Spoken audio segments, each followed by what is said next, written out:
Okay, so we want to close it at this point, but if you feel you have a very burning issue, just one burning issue.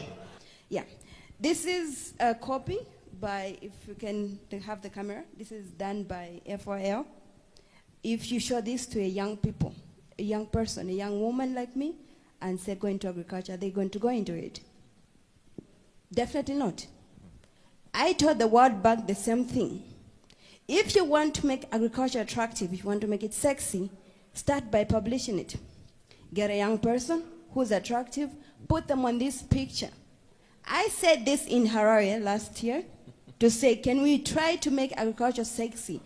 This organization, the UN, the FOA, whoever is involved in the agriculture sector, the advertising, whoever you are, make agriculture sexy.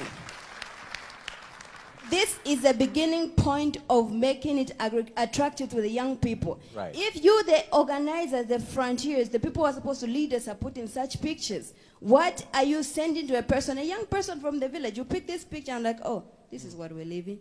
But if they see a young person here, very attractive like me, and you put me here, even the young men in the village, they'll be like, wow, I want to be like her. I mean, where am I going to find this woman? Let me join agriculture. I mean, this is practical. That's what we need to be talking about. So please, my request is that next time we're going to have such a conference, whatever is coming up, you can look for me on Facebook, Tamara Happy Face Kaunda. Put my picture there and say she's a farmer. Yeah, and a medical doctor, yeah? Well, most people, they like to see me, oh, don't look at like she's farming, she's a doctor. No, I want to be called a farmer. Right. Because the problem we have in Africa is hunger. We don't need drugs. I work in a hospital, and I can guarantee you 80% of the diseases, why we're losing young people is because of poverty. So why then can't we give them the nutrition they need instead of the drugs? That's my switching from medicine to agriculture. So that's what we should be looking at. Another thing, she's from Singapore, I'm from Zambia. The borrowing rate in Zambia is about 35% to 40%.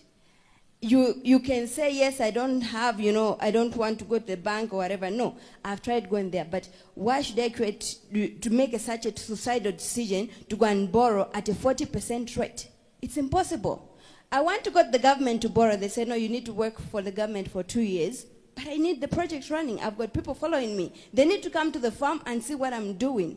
So funding, we're not looking for charity. Like, I was quite offended by the doctor lady who said, no, farming is not a charity. Yes, we're not looking for charity. But if you can give me $10,000 at a rate of maybe 5%, 2%, like the Chinese come, they come with a lower percentage, and they come and invest here and they beat us, I cannot compete with her even if she came to Zambia, because she borrowed maybe from Singapore at a lower rate. But look at me in Zambia, 40%, that's suicide. Right. So we can talk and talk and talk, but let's create an enabling environment for the African youth. Because we can't have so much vast land, yet we're languishing in poverty.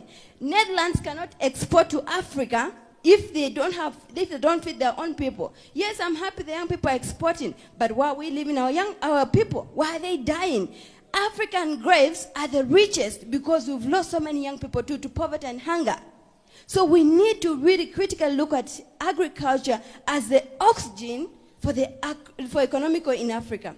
It should not be a backbone. I can break my backbone today and I can live on. But if I don't have oxygen, I can't live on. So agriculture should be the oxygen of the economy in Africa. Thank you. What a way to actually powerfully finish this conversation. One, make agriculture sexy in order to attract young people into it. And number two, start seeing agriculture as the oxygen of our economies and not just the backbone of our economies. From our teams right here, we want to say thank you for watching this CNBC Africa special.